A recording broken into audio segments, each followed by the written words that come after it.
Welcome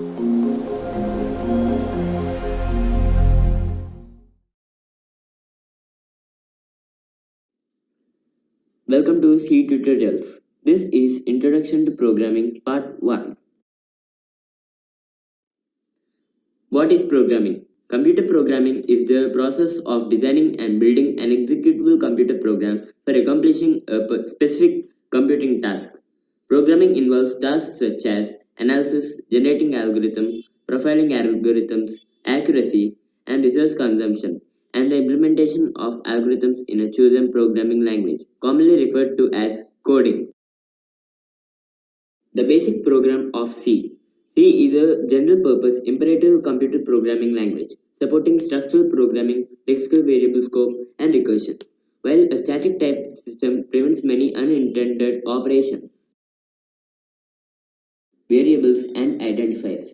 A variable is a named memory location to store data. The data can be numeric or character constant that may vary during the execution of the program.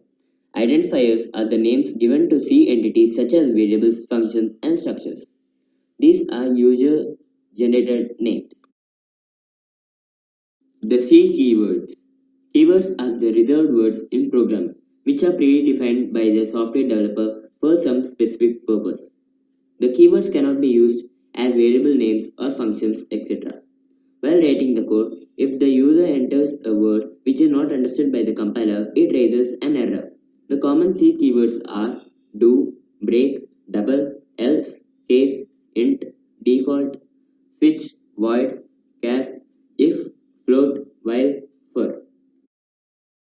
Data types and its types. Data types are defined as data storage format that a variable can store to perform a specific operation. Types are integer. This data types allows a variable to store whole numbers. Float. This data type can store real numbers like 2.25, etc. Double.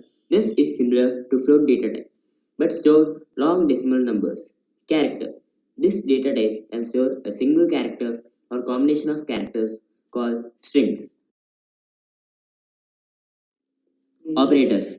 In computer programming, you need to perform arithmetic and logical operations, which can be performed using operators. Operators can be of two types. Operators. They are special symbols that perform specific operations on one, two, or more operands and give meaningful result. Operands. These are the data involved in the mathematical operation and may be stored in variable and constants. Types of operators. The different types are arithmetic operators. They perform basic arithmetic operations. Assignment operators. They are used to assign a value to a variable. Relational operators. It compares two operands. Increment and decrement operators. They are used to increase or decrease the value. Logical operators. They are used for logical operations. Conditional operators. This operator performs on three operands. Thank you for watching. Please do subscribe Text Domain.